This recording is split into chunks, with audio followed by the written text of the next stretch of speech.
ಸಿದ್ದು ಬಗ್ಗೆ ಹೀಗಂದಿದ್ದಕ್ಕೆ ಈಶ್ವರಪ್ಪ. ಕೆಎಸ್ ಈಶ್ವರಪ್ಪ ಬಾಯ್ ಬಿಟ್ರೆ ಬೆಂಕಿ ಮಾತ್ಯಕ್ಕೆ, ಮತ್ತೆ ಮಸೀದಿ ವಿಷಯ ತೆಗೆದು ಕಿಣುಕುತ್ತಿರೋದಕ್ಕೆ. ಮಾಜಿ ಸಚಿವ ಕೆಎಸ್ ಈಶ್ವರಪ್ಪನವರು ಬಾಯ್ ಬಿಟ್ರೆ ಬರೀ ಬೆಂಕಿ ಉಗುಳುತ್ತಿದ್ದಾರೆ. ಹಿಂದೂ ಮುಸ್ಲಿಂ ಇಂಡಿಯಾ ಪಾಕಿಸ್ತಾನಗಳೇ ಇವರ ಬಂಡವಾಳ. ಅಯೋಧ್ಯೆ ವಿವಾದಕ್ಕೆ 4 ವರ್ಷಗಳ ಹಿಂದೆಯೇ ಕೋರ್ಟ್ ತೀರ್ಪು ಕೊಟ್ಟಿದೆ. ಈಗ ಅಯೋಧ್ಯೆಯಲ್ಲಿ ರಾಮ ಮಂದಿರ ನಿರ್ಮಾಣವಾಗ್ತಿದೆ. ಉದ್ಘಾಟನೆಗೆ ಸಮಯ ಕೂಡ ನಿಗದಿಯಾಗಿದೆ. ಇಂಥ ಟೈಮಲ್ಲಿ ಹಳೆ ಗಾಯವನ್ನ ಕೆರೆಯುತ್ತಿರೋದಕ್ಕೆ ಮಾಜಿ ಸಚಿವ ಈಶ್ವರಪ್ಪ. ಇವರ ಮಾತುಗಳು ಕೋಮು ಸೌಹಾರ್ದತೆಗೆ ಧಕ್ಕೆ ತರುತ್ತಿವೆಯಾ? ಸಿಎಂ ಸಿದ್ದರಾಮಯ್ಯನವರ ಬಗ್ಗೆ ಹೀಗೆ ಕಂದ್ರು ಈಶ್ವರಪ್ಪ. ಅದನ್ನ ಡೀಟೇಲ್ ಆಗಿ ತೋರಿಸ್ತೀವಿ. ಆದ್ರೆ ಅದಕ್ಕಿಂತ ಮೊದಲು ಹಲೋ ಕನ್ನಡ ಯೂಟ್ಯೂಬ್ ಚಾನಲ್ ಅನ್ನು ಸಬ್ಸ್ಕ್ರೈಬ್ ಮಾಡ್ಕೊಳ್ಳಿ. ಹಾಗೇನೇ ಪಕ್ಕದಲ್ಲಿರೋ ಬೆಲ್ ಬಟನ್ ಅನ್ನು ಪ್ರೆಸ್ ಮಾಡಿ. ವಿವಾದ, ಮತ್ತೊಂದು ವಿವಾದಾತ್ಮಕ ಹೇಳಿಕೆ. ಮಾಜಿ ಸಚಿವ ಕೆಎಸ್ ಈಶ್ವರಪ್ಪ ಮತ್ತೆ ವಿವಾದಾತ್ಮಕ ಹೇಳಿಕೆ ಕೊಟ್ಟಿದ್ದಾರೆ. ದೇಶದಲ್ಲಿ 500 ವರ್ಷಗಳ ಕೆಳಗೆ ರಾಮ ಹುಟ್ಟಿದ ಜಾಗದಲ್ಲಿ ದೇವಸ್ಥಾನ ಕಿತ್ತು ಹಾಕಿದ್ರು. ಬಾಬರ್ನಂತವರು ಬಂದು ಬಾಬ್ರಿ ಮಸೀದಿ ಕಟ್ಟಿದ್ದರಿಂದ ರಾಮನ ದೇವಸ್ಥಾನವನ್ನೇ ಬಾಬ್ರಿ ಮಸೀದಿ ಅಂತ ಕರೆದ್ರೆ ಹೇಗೆ? ಈಗ ಯಾರಾದ್ರೂ ಮಂದಿರ ಕೆಡವಿ ಮಸೀದಿ ಕಟ್ಟಿದ್ರೆ ಅವರ ಅಪ್ಪನಿಗೆ ಹುಟ್ಟಿದವನು ಅಂತ ಕರೀತೀನಿ ಅಂತ ಮಾಜಿ ಸಚಿವ ಕೆಎಸ್ ಈಶ್ವರಪ್ಪ ವಿವಾದಾತ್ಮಕ ಹೇಳಿಕೆ ನೀಡಿದ್ದಾರೆ.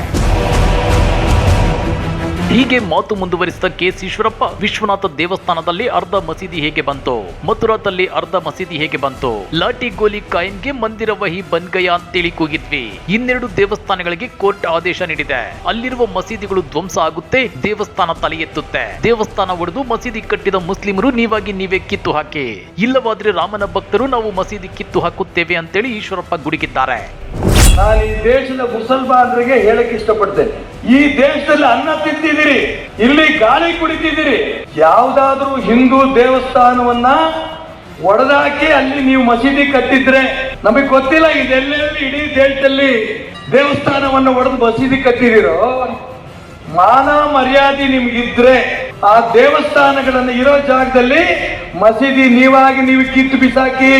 ನೀವು ಕಿತ್ತು ಹಾಕ್ಲಿಲ್ಲ ಅಂದ್ರೆ ರಾಮನ ಭಕ್ತರು ನಿಮ್ಮೆಲ್ಲಾ ಮಸೀದಿಗಳನ್ನ ಕಿತ್ತು ಬಿಸಾಕ್ತಿವಿ, ಅದು ದೇವಸ್ಥಾನ ಕಟ್ಟೇ ಕಟ್ತೀವಿ. ಸಿದ್ದರಾಮಯ್ಯ ನಾವು ಜಾತ್ಯತೀತವಾದಿಗಳು ಅಂತಾರೆ. ನಾವು ನಿಮಗಿಂತ ಜಾತ್ಯತೀತವಾದಿಗಳು. ಹಿಂದೂ ಮುಸ್ಲಿಂ ಅನ್ಯೂನ್ಯವಾಗಿರಬೇಕು ಅನ್ನೋರು ನಾವು. ನೀವು ನಮಾಜ್ ಮಾಡ್ಕೊಳ್ಳಿ, ನಾವು ಅದರ ಗೊಡವೆಗೆ ಬರಲ್ಲ. ಸುರೇರನ್ನು ಕೊಡ್ಕೋತಿದಾರಲ್ಲ ಸಿದ್ದರಾಮಯ್ಯನವರು, ನಾವು ಜಾತ್ಯತೀತವಾದಿಗಳು ಅಂತ. ನಿಮ್ಗಿಂತ ಜಾತ್ಯತೀತವಾದಿಗಳು ನಾವು.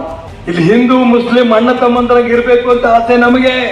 ಹಿಂದೂ ದೇವಸ್ಥಾನವನ್ನು ಒಡೆದು ಮಸೀದಿ ಕಟ್ಟಿದ್ರೆ ಅಲ್ಲಿ ಮರ್ಯಾದೆಯಿಂದ ವಾಪಸ್ ತಕ್ಕೊಳ್ಳಿ, ಅಲ್ಲಿ ನಮ್ಮ ದೇವಸ್ಥಾನ ಕಟ್ಕೋತೀವಿ. ಈ ಸ್ವತಂತ್ರ ಬಂದ್ಮೇಲೆ ನೀವೇ ಮಸೀದಿ ಕಟ್ಕೊಂಡಿದ್ದೀರಲ್ಲ ಎಲ್ಲೆಲ್ಲೋ ಅದ್ರ ಸುದ್ದಿಗೆ ನಾವು ಬರಲ್ಲ. ನೀವು ನಮಾಜ್ ಮಾಡ್ಕೊಳ್ಳಿ. ಬಾಬರ್ ಕಟ್ಟಡ ಈ ದೇಶದ ಜನರಿಗೆ ನೀವು ಗುಲಾಮರಾಗಿದ್ದೀರಿ ಎಂದು ಹೇಳುತ್ತಿತ್ತು. ನೀವಾಗಿ ನೀವೇ ಮಥುರಾ ಹಾಗೂ ಕೃಷ್ಣದ ಮಸೀದಿ ತೆಗೆಯಿರಿ. ತೆಗೆಯದಿದ್ದರೆ ಕೊಲೆಗಳಾಗುತ್ತೋ ಇನ್ನೇನಾಗುತ್ತೋ ಗೊತ್ತಿಲ್ಲ. ಅಧಿಕಾರದ ಆಸೆಗೆ ನೆಹರು ಪಾಕಿಸ್ತಾನವನ್ನ ಮಾಡಿದ್ರು. ಈ ದೇಶದಲ್ಲಿ ಈಗಾಗಲೇ ತ್ರಿಬಲ್ ತಲಾಕ್ ರದ್ದಾಗಿದೆ. ಒಂದು ಗಂಡಿಗೆ ಒಂದು ಹೆಣ್ಣು ಎಂಬ ಸಂದೇಶ ಸಾರಲಾಗಿದೆ ಅಂತೇಳಿ ಈಶ್ವರಪ್ಪ ಹೇಳಿದ್ದಾರೆ. ಅಯೋಧ್ಯೆನ ರಾಮ ಮಂದಿರ, ಇವತ್ತು ರಾಮ ಮಂದಿರ ಇದ್ದಂತ ಜಾಗದಲ್ಲಿ ಆ ಬಾಬರ್ ಕಟ್ಟಡ 500 ವರ್ಷಗಳಿಂದ ಈ ದೇಶದ ಹಿಂದೂಗಳು ಹೇಳ್ತಾ ಇತ್ತು, ನೀವು ಗುಲಾಮರು ಇದ್ದೀರಿ. ಗುಲಾಮಗಿರಿಯ ಸಂಕೇತದ ರೂಪದಲ್ಲಿ ಅಲ್ಲಿ ಬಾಬರ್ ಅಂತ ಹೇಳ್ತಾರಂತ ಕಟ್ಟಡದ ಒಂದು ಮಸೀದಿ ಅನ್ನೋದಿತ್ತು. ನಮಗೆ ಒಂದು ಹೆಣ್ಣು ಒಂದು ಗಂಡಿತ್ತು, ಆದ್ರೆ ಮುಸ್ಲಿಮರಿಗೆ ಹಮ್ 5 ಹಮ್ಕೋ 25 ಎಂಬಂತಾಗಿತ್ತು. ಗೋವು ನಮ್ಮ ತಾಯಿ, ಗೋಹತ್ಯೆ ನಿಷೇಧ ಮಾಡಿದ್ದೇವೆ. ಗೋಹತ್ಯೆ ನಿಷೇಧ ಕಾಯ್ದೆಯನ್ನ ತಾಕತ್ತಿದ್ರೆ ಹಿಂಪಡೆಯಿರಿ. ಅದನ್ನು ನಾವು ಹಿಂದೆ ತೆಗೆದುಕೊಳ್ಳಲು ಯಾವುದೇ ಕಾರಣಕ್ಕೂ ಬಿಡಲ್ಲ. ಅಲ್ಲ ಕಾಲ್ ಕೊಡ್ತಾನೆ ಅಂತ ಮತಾಂತರ ಮಾಡ್ತಾರೆ. ಅಲ್ಲ ಕಾಲ್ ಕೊಡಲ್ಲ ಕೈ ಕೊಡ್ತಾನೆ ಅಂತೇಳಿ ಈಶ್ವರಪ್ಪ ಕಿಡಿಕಾರಿದ್ದಾರೆ. ಇನ್ನ ಚುನಾವಣೆ ಬಂದ್ರೆ ರಾಮ ಮಂದಿರ ಬಿಜೆಪಿಯವರಿಗೆ ನೆನಪಾಗುತ್ತೆ ಅನ್ನೋ ಕಾಂಗ್ರೆಸ್ ವಾದದ ಕುರಿತು ಮಾತನಾಡಿರೋ ಈಶ್ವರಪ್ಪ, ನಾವು ಈಗ ರಾಮ ಮಂದಿರ ಕಟ್ಟಿದ್ದೇವೆ ಅಂತ ರಾಮರಾಜ್ಯ ಯಾವಾಗ ಆಗುತ್ತೆ ಅಂತ ಪ್ರಶ್ನೆ ಕೇಳ್ತಾರೆ. ದೇಶವನ್ನ ಒಡೆದು ಛಿದ್ರ ಮಾಡಿದವರು ಹಿಂದೂಸ್ತಾನ ಪಾಕಿಸ್ತಾನ ಅಂತ ಮಾಡಿದ್ರು. ನರೇಂದ್ರ ಮೋದಿಯವರು ನಮಗೆ ಪ್ರಧಾನಿ ಬೇಕು ಅಂತ ಹೇಳ್ತಾರೆ. ಇಲ್ಲಿನ ಮುಸ್ಲಿಮರು ದನ ತಿಂದ ಹಾಗೆ ತಿಂದು ಪಾಕಿಸ್ತಾನಕ್ಕೆ ಜೈ ಅಂತಾರೆ. ಜೈ ಅನ್ನೋದಾದ್ರೆ ಹೊರಗೆ ಬಂದು ಜೈ ಅನ್ನಿ, ನಿಮ್ಮನ್ನ ನಮ್ಮ ಕಾರ್ಯಕರ್ತರು ಬಿಡಲ್ಲ ಅಂತೇಳಿ ಈಶ್ವರಪ್ಪ ಹೇಳಿದ್ದಾರೆ. ಇವೆರಡಿದೆ, ಕೋರ್ಟ್ ಆರ್ಡರ್ ಮಾಡಿದೆ, ಮಥುರಾ ಕೃಷ್ಣ ಇವತ್ತೆಲ್ಲ ನಾವು ಕಟ್ಕೋತೀವಿ. ಇದರಲ್ಲಿ ಯಾವ ಅನುಮಾನನೂ ಬೇಡ. ಆದ್ರೆ ಯಾವ ಮೂಲೆಯಲ್ಲಿ ಇದೆಯೋ ಅದನ್ನ ನೀವೇ ತಕ್ಕೊಂಡ್ರೆ ಶಾಂತಿಯಿಂದ ಇರ್ತೀರಿ. ಇಲ್ಲ ಕೊಲೆಗಳಾಗುತ್ತೋ ಏನನ್ನಾಗುತ್ತೋ ಗೊತ್ತಿಲ್ಲ. ಈ ದೇಶದ ಹಿಂದೂಗಳು ಬದುಕಿರೋದು ಅನ್ನ ತಿನ್ನೋದಕ್ಕೆ ಮಾತ್ರ ಅಲ್ಲ, ಈ ದೇಶದ ಮಣ್ಣನ್ನ ಮಾತೃಭೂಮಿ ಅಂತ ಕರಿತೀವಿ ನಾವು. ಇದಕ್ಕೆ ಸುಮ್ಮನಾಗದ ಈಶ್ವರಪ್ಪ ಸಮಾಜವಾದಿ ಎನ್ನುವ ಸಿದ್ದರಾಮಯ್ಯನವರಿಗೆ ಅವರ ತರದ ಮಗನೇ ಹುಟ್ಟಿದ್ದಾನೆ. ಹಿಂದೂ ರಾಷ್ಟ್ರ ಮಾಡುವ ಜನಗಳು MLA ಆಗ್ಬೇಕು. ಸ್ವಾಮಿ ವಿವೇಕಾನಂದರು ಹೊರದೇಶಕ್ಕೆ ಹೋದಾಗ ಅವರನ್ನ ಮೂಸಿ ನೋಡಿರ್ಲಿಲ್ಲ. ಆನಂತರ ಅವರ ಮಾತಿನಿಂದ ಎಲ್ಲರೂ ಅವರನ್ನ ಗೌರವದಿಂದ ಕಾಣಲು ಶುರು ಮಾಡಿದ್ರು.